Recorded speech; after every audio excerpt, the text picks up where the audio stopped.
Welcome to my series of ranking each enemy from each trait from least annoying to most annoying. This ranking will focus on floating enemies of the Battle Cats. This series is actually a continuation of this video that I uploaded over a year ago. Back then, I attempted to set up a system where I issue polls in order to take the majority's perspective into account. However, for this series, I decided to have a proper mythology instead of basing this on others' opinions. Let's talk about the mythology, or the basis of which this ranking is actually about. Number 1.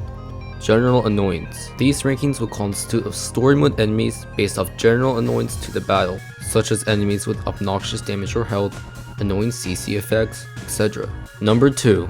Exclusion. For these rankings, I'll be excluding noble enemies. Advent bosses, event cyclones, Aqua Realm bosses, Heavenly Tower bosses, you know the drill. In short, I won't be including legend bosses or event enemies. This is because they don't fit into the same categories as the enemies I'll be ranking in this video. They could be evaluated with a whole different mythology. Number 3.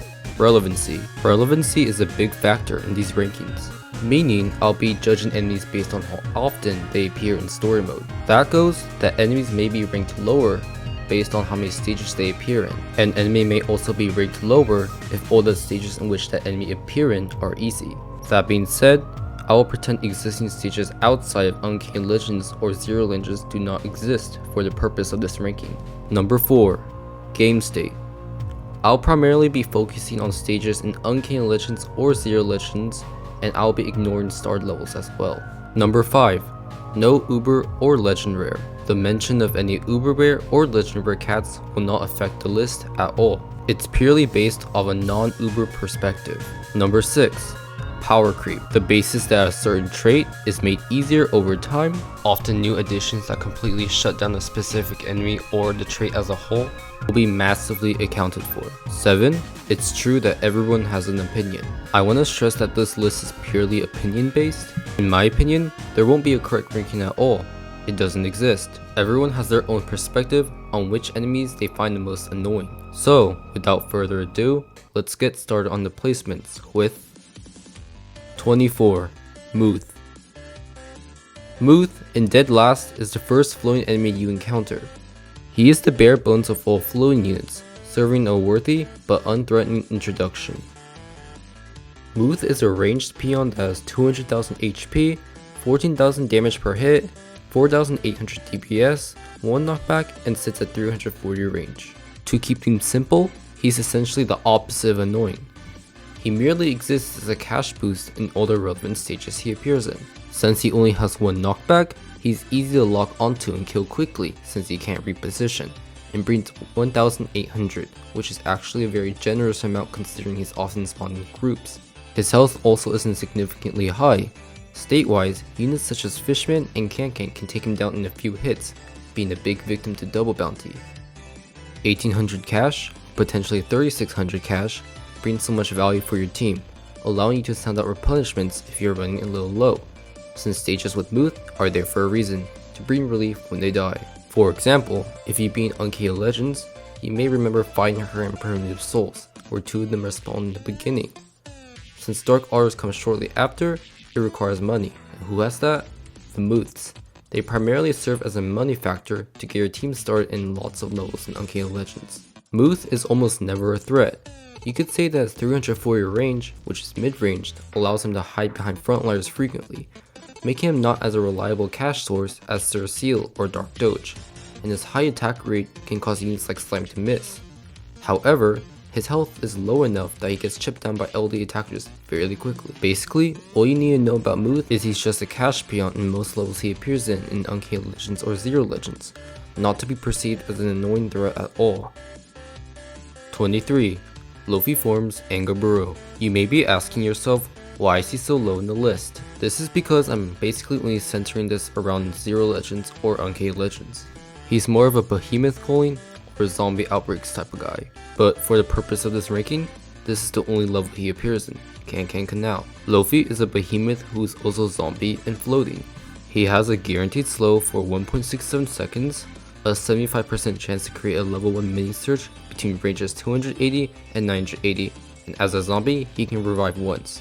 Each mini search does 3,900 damage. Luffy is known for slowing and holding your defenses, particularly your meat shields and attackers trying to walk past to get value in, interrupting many of their cycles and creating gaps in your meat shields.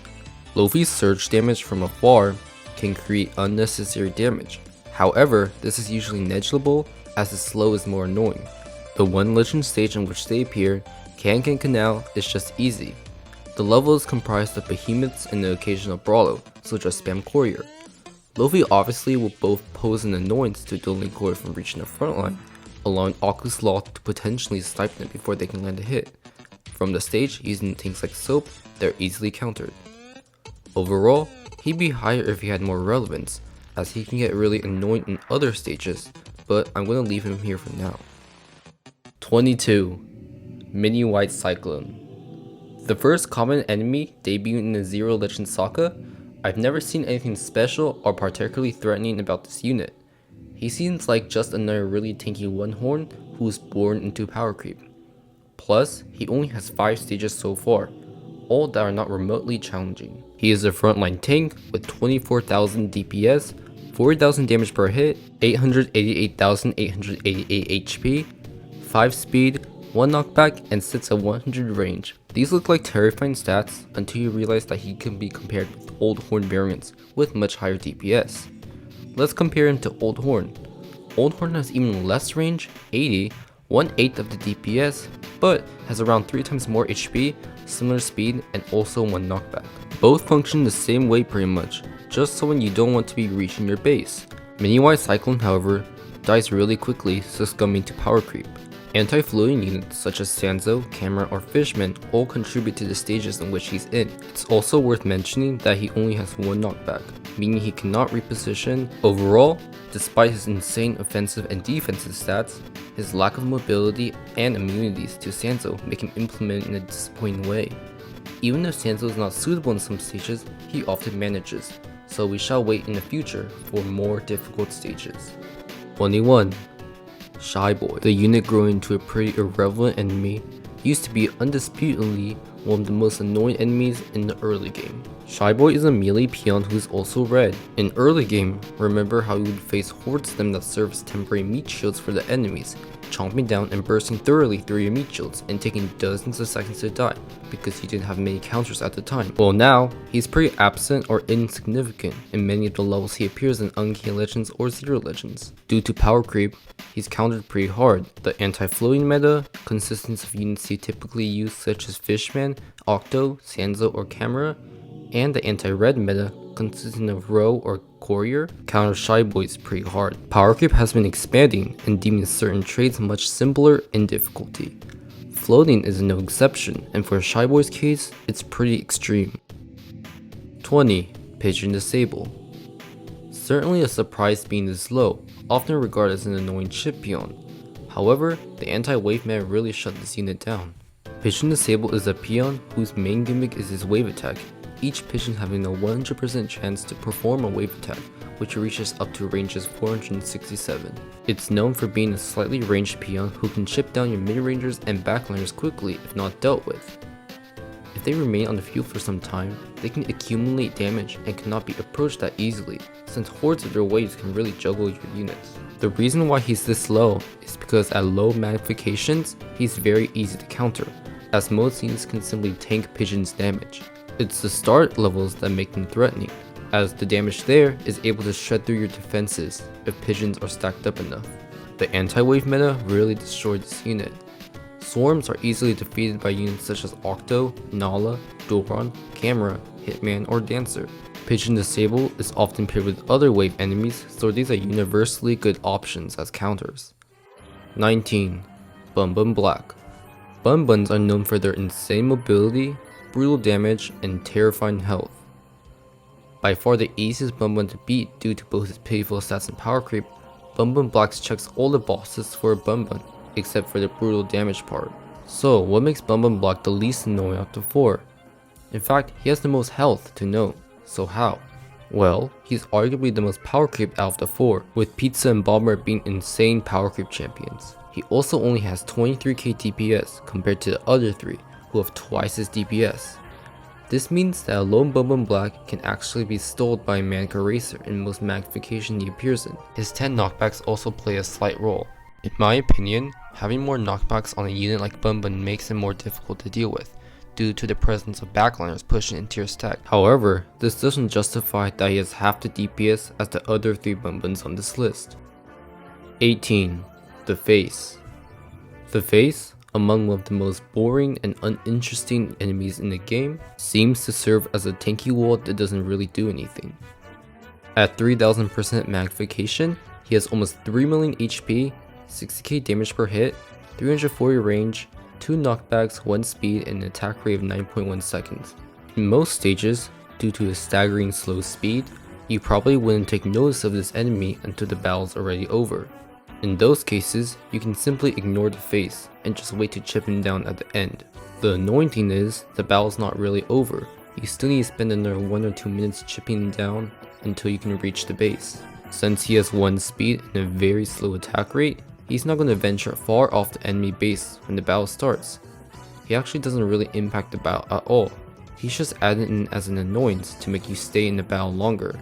Just a couple Fishman or can spam should do the job, but it still managed to take a long time to take him down because he has around 60k damage per hit, killing them in 1 or 2 hits unless your units are boosted. So basically, he's more of a quality of life annoying than a practical annoying.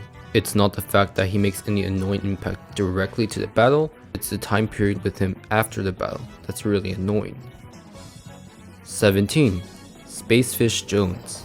Spacefish Jones is a Sunfish variant I find to be the least annoying between the 3, even due to the fact that its nuke damage is the most significant out of the 3. Spacefish Jones is a super backline which is also alien, with around 750,000 HP, 30,000 damage, 3000 DPS, 840 range, and somehow has a 12k barrier. Spacefish variants, Golem and Sunfish, both are more CC oriented units than nukers, so Spacefish can be compared with another nuker, Kurosawa. Being super backliners, you don't want to push into these units as they can ruin your stack during the battle. However said, Spacefish is much less annoying than Kurosawa, plus less relevant. Kurosawa does have lower range, but it's still enough to outrange most things, and it's the fact that his nuke damage is almost 3 times Spacefish. Kurosawa can one-shot the majority of units compared to Spacefish, who only takes a few. Spacefish is also miles easier to kill due to better counters after the battle has concluded. Due to his mediocre damage, melee units will be able to survive an extra hit or 2, dealing more damage over that time. Spacefish just suffices as one of the weakest backliners in the game due to the lack of CC effects, and just doesn't bring anything special to the table. 16. Owlbrow. An enemy that can be simplified as an exemplified version of Muth brings him to say that he has much more noteworthy factors that puts him higher on the list. Since they share similar mechanics, I'm going to compare Owlbrow to Muth. They have similar range, speed, and the factor of having a good cast drop, in which Owlbrow's is much lower with $800. This shares some differences, with Owlbrow having a much longer forward swing and backswing, meaning he will miss more often.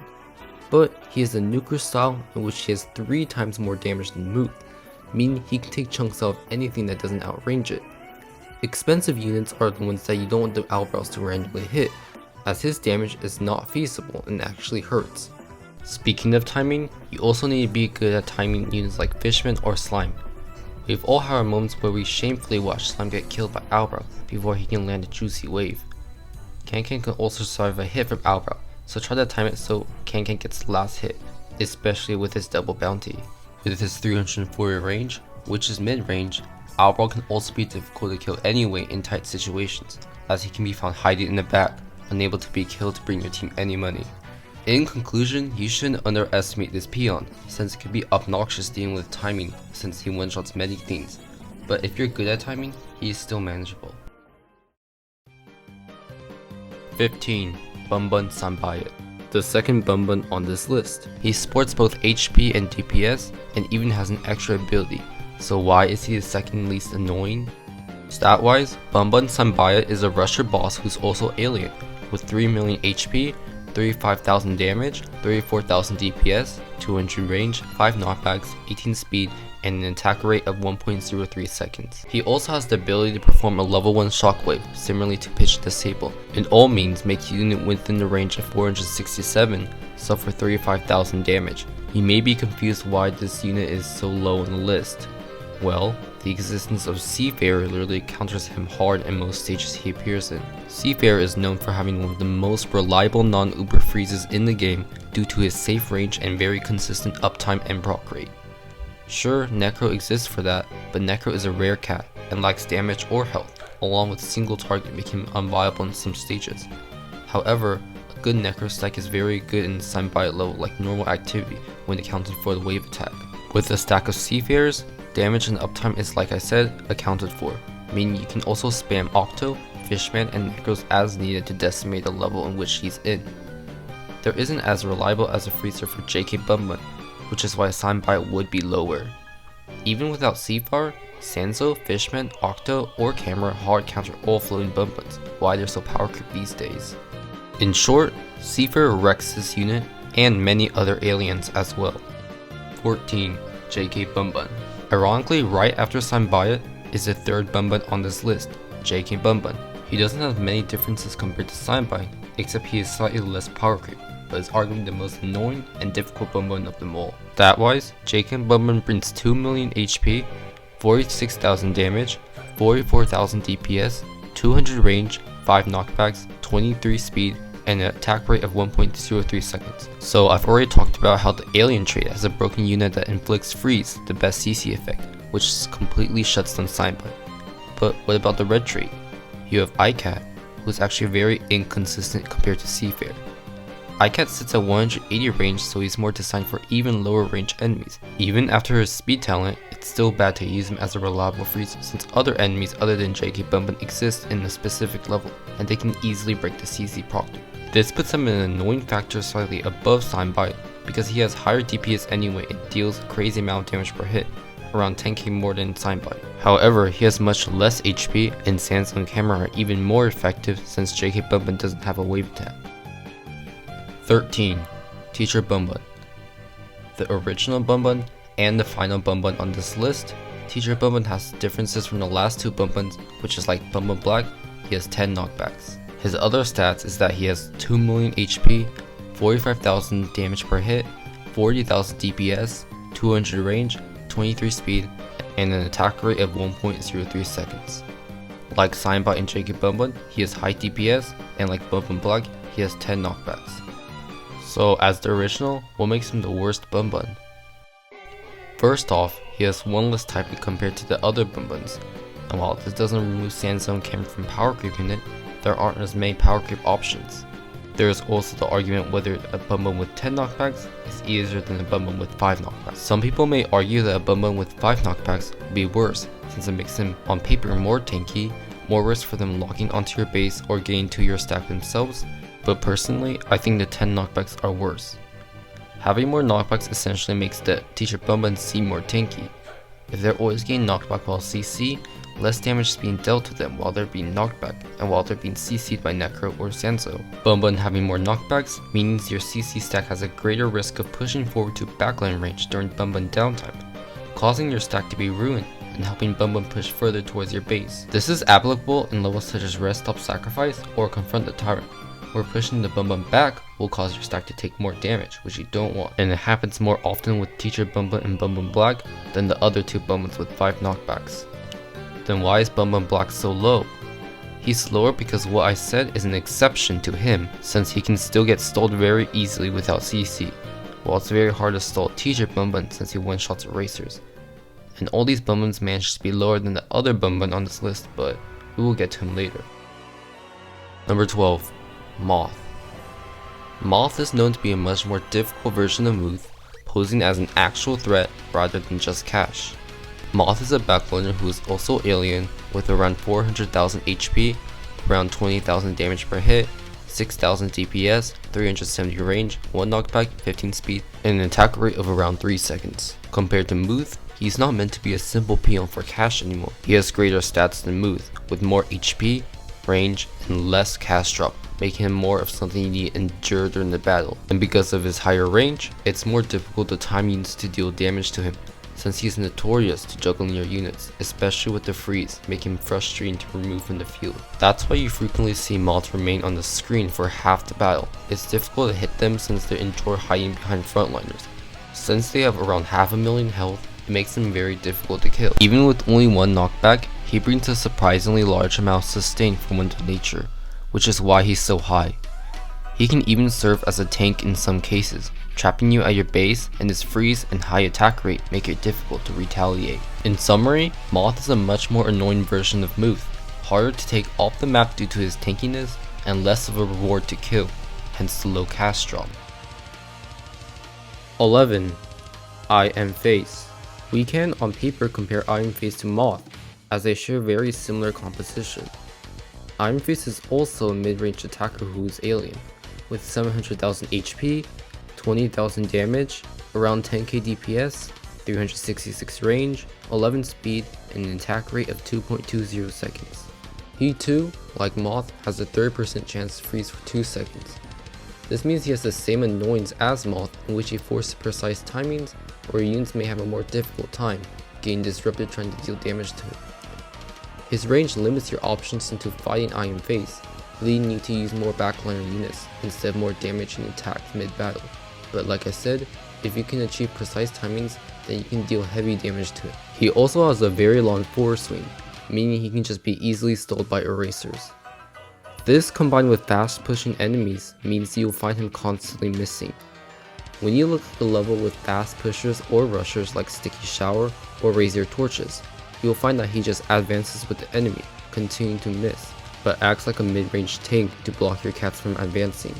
This is the annoying aspect of Iron Face, as his damage per hit can be punishing, and the 30% chance to freeze your cats acts as a nuisance to delay your push towards the enemy base, as it can proc quite often with his fast attack rate. Nevertheless, he gets hard countered by most damage dealers that outrange him. Number 10. Cly 1, another backliner who can be compared with Sunfish Jones in terms of health and pressure on the battlefield. Cly 1 is a super backliner who is also alien, with around 2 million HP, around 22,000 damage, 2,000 DPS, 760 range, 3 speed, 8 knockbacks, and an attack frequency of 10.33 seconds. Cly 1 also has the ability to weaken your cats to 10% of their normal attack power for 10 seconds, so this can end up being permanent for a cat's lifespan if you are unlucky, with the 20% proc rate. Cly 1, like most other super backliners, are meant to have less pushing power than shorter range enemies, yet more punishing attacks as you push into them. This goes to say with Cly 1 that when he attacks, he subjects you to around 20,000 damage, which is actually pretty heavy when comparing this to Sunfish Jones, but not Spacefish Jones, as Spacefish Jones has much more damage as a nuker. So that means Cly 1 has both utility as a nuker and as a support. He's essentially Spacefish and Sunfish Jones combined, affording both around 21,000 damage and a very punishing weaken. So if you push into him too much, he'll end up impacting the battle more than he should. Even after the battle, it also takes really long to get rid of him. The weaken and his health make it worse, as you constantly have to respawn cats over and over to chip him down, and his 8 knockbacks makes it seem he has 8 times the health he actually has. Nevertheless, he's just another super backliner that you can just ignore until the end of the battle, but you must pay attention if he's paired with enemies with many knockbacks. 9. Calamari. Calamari was previously regarded as one of the most annoying enemies of existence due to his insane CC shutting down many cats. Calamari is a backline support who's also alien. She has the ability to weaken units to 10% with a 50% proc rate, and the weaken lasts for 5 seconds, which gives Calamari plenty of time to reinstate the proc, often leading to a permanent weaken.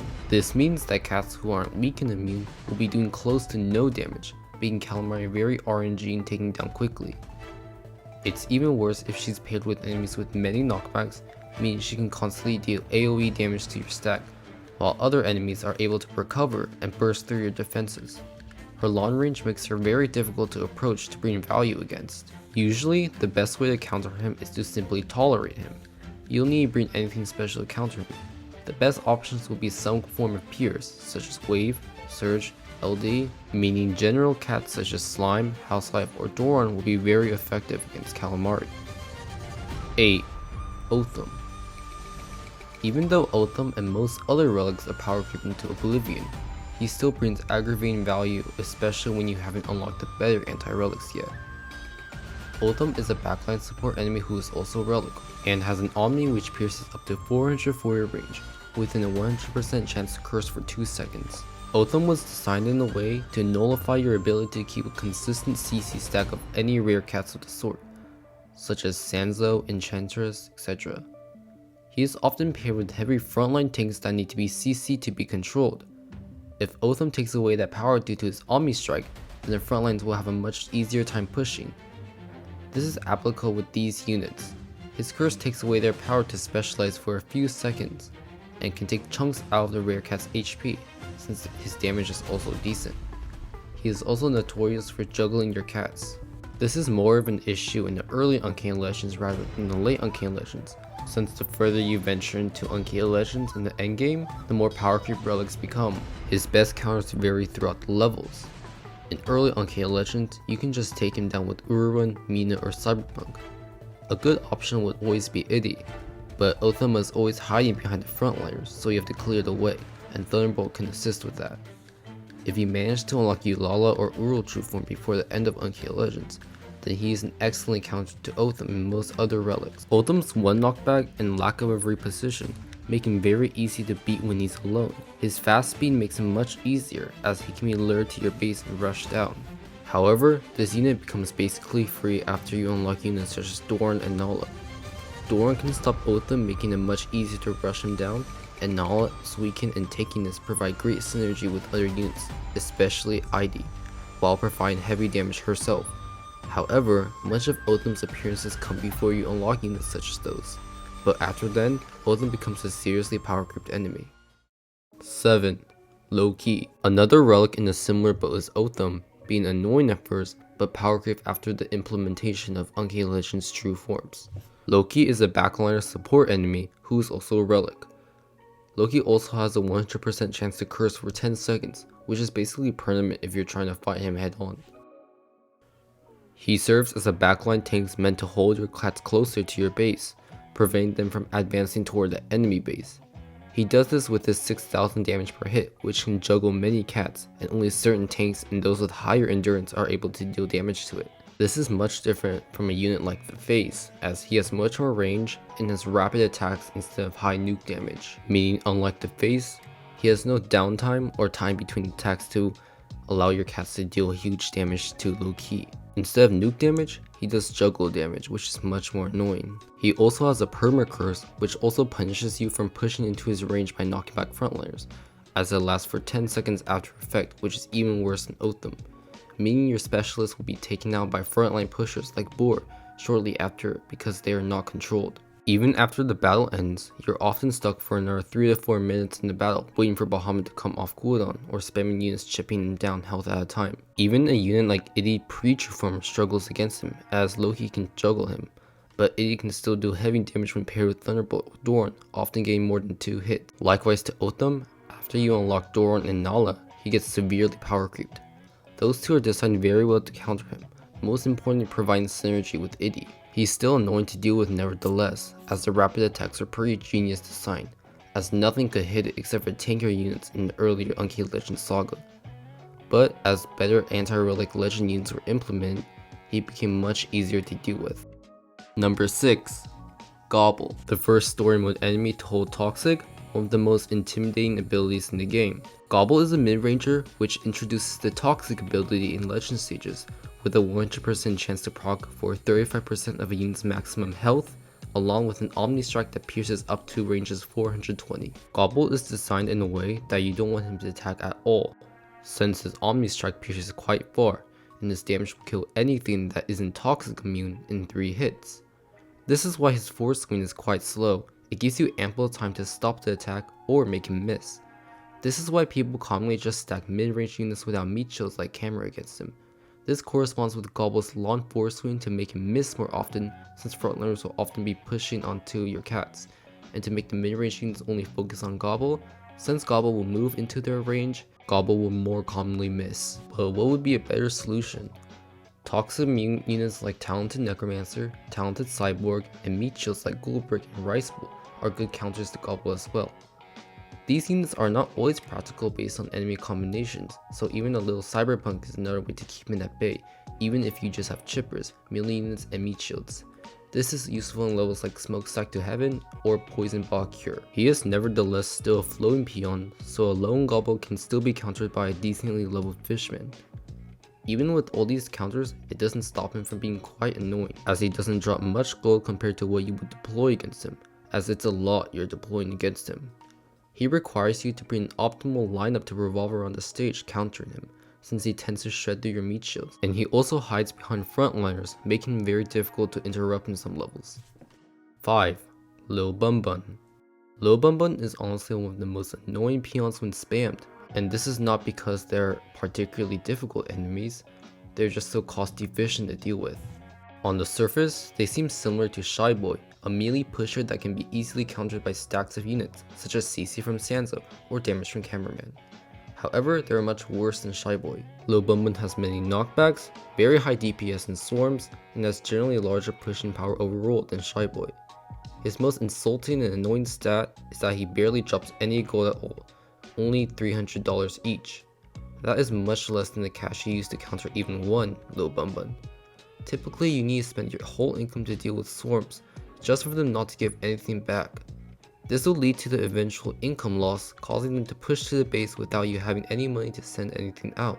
This shows them that many levels with Lil Bun Bun in, you would have difficulties dealing with your cash, since there's no fair trade of income. Eventually, less Cameraman and Sansas can be sent out, leading to your ultimate demise. It doesn't help that their health is pretty high for the way they're designed. 4. Golem Sunfish. Known for his chip damage and annoying Pierce, is considered the most annoying Sunfish variant in my opinion. He is a super backliner who is also a relic, with a variety of functions, including LD multi-hit from ranges 150 to 650, 650 to 1050, and 1050 to 1450, with a guaranteed freeze on his first hit for 2 seconds, along with curse on his first hit for 8 seconds. And the other multi-hits do no CC. At first glimpse, it seems like power creep would shut him down, like Loki and Otham. However, this time, it's not always applicable, due to his status as a super backliner. This means that you are forced to deal with him for the majority of the battle. His health definitely ensures this, with his 1.8 million HP, being the same story that will take him a while to take him down at the end. He also has that freeze on his first hit, further lengthening the time it takes to kill him. Because of his tiny blind spot, not a lot of units will be able to fit in there. Pre-True from Slime, Bullet Train, and some others are the only significant ones who can. Now, during battle, he serves as a backliner who slowly chips down your legends and specialists, contributing for the majority of the battle. With 24k and 10,000 damage to his second and third multi-hits, it's certainly annoying. His first hit really is the part that punishes you, although most of the time it doesn't proc during the battle, and when pushed in it will, cursing your cast for a long 8 seconds, definitely impacting the battle more than his variants, Spacefish or Sunfish. Number 3. Peter Hour Hazuku. Many people will agree that this enemy is among the worst of enemies, with his unreasonable LD damage every few seconds. So let's talk about why he's in 3rd place and not 1st. Peter Hour Hazuku is a backliner who is also Behemoth, with an LD that reaches from 330 to 1060, Surge Immune, and a 20% chance to inflict a level 1 surge from ranges 400 to 1200. What makes him supposedly a very annoying unit is his ridiculous LD and damage, interrupting many cats and taking chunks out of their health, usually juggling them and eventually killing them.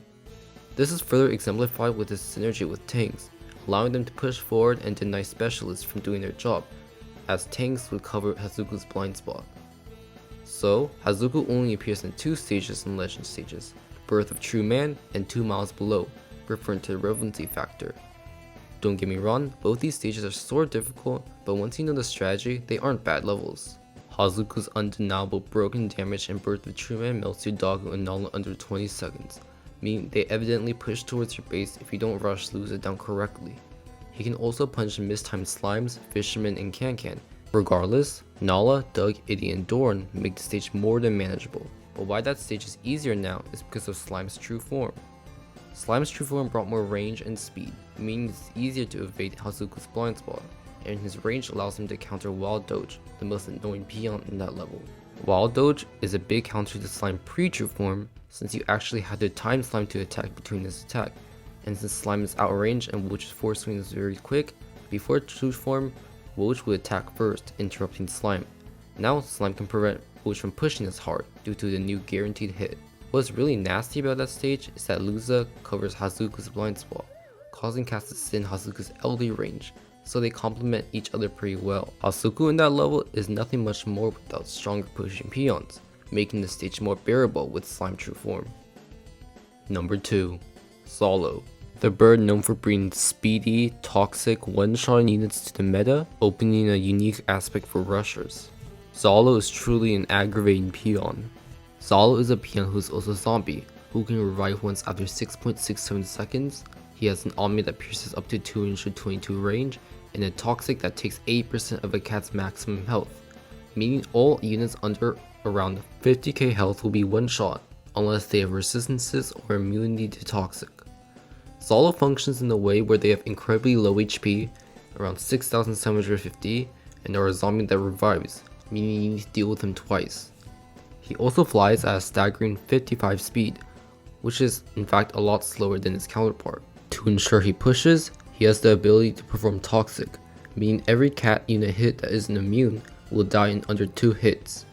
His Omni Strike ensures that cats cannot hide behind meat shields since it pierces decently far. The reason why Zolo is listed as the second most annoying unit is because of the RNG factor required to counter him.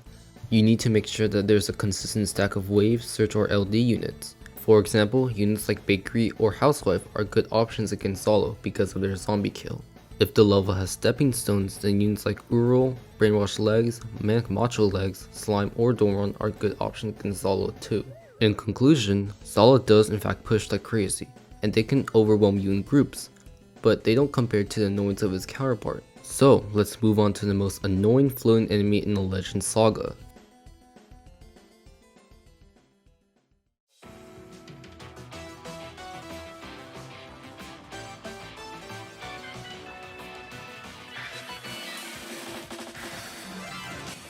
Number 1. Brawlo. I think we have all had our moments feeling dread watching Brawlo push to our base. So I think I can speak for all players when I say after all these years he still remains a bit of one of the most annoying enemies in the game. What sets him apart from Zolo is that he isn't a one-time use periodic that one-shots everything in one hit. Instead, Brawlo acts like a temporary pain in the battlefield. By just existing there, he causes enemies to push a bit. Unlike Zolo, he actually has viable health, around 40k, meaning he doesn't get one-shot by everything, so this is where I get into his rebound. His rebound is incredibly brutal. Often, meat shields and lower damage enemies will cause your heavy hitters to miss, allowing him to rebound on your important cats for up to 10 times. His damage and UL magnification can really stack up, often killing many specialists in a few hits. His initial damage is not to be underestimated. Units with low knockbacks are put at risk since if the brawlers push onto them, they'll basically lock onto them and most of their health is already gone. This is why survivability is really important against Brawlo. You can see this happen for a lot of units, with few knockbacks like Nala or Dogamaru. By far his most offensive stat is his speed. At a staggering 99, groups of them will reach the heat instantly, giving you a lack of time to prepare for them. When they are spammed, the multiples of brawlers will complement each other very efficiently. What I mean here is that they can cover a lot of distance and giving you less space to work with, allowing other enemies to push forward. By far the most annoying aspect of him is that when he spawns during the boss shockwave, he's able to actually go through your units arriving at your base. This cuts off meat shields and causes most of your units in front of the brawlers to be put at risk. So, to counter him, a lot of stages you can simply use Can, Dorn, Fishman, or Slime, these general units, as they may be in your line anyway. Octopus is also an incredible option since he can take multiple hits, even the rebounds, allowing other cats to easily hit them. But be wary, as Octo can cause heavy hitters to miss hits of Brawlo. Regardless, there's always a feeling of resentment when watching flocks of brawlers infiltrate your defenses. Brawler just might be one of the more annoying enemies in the game, and it's one of the most annoying floating story mode enemies in my opinion.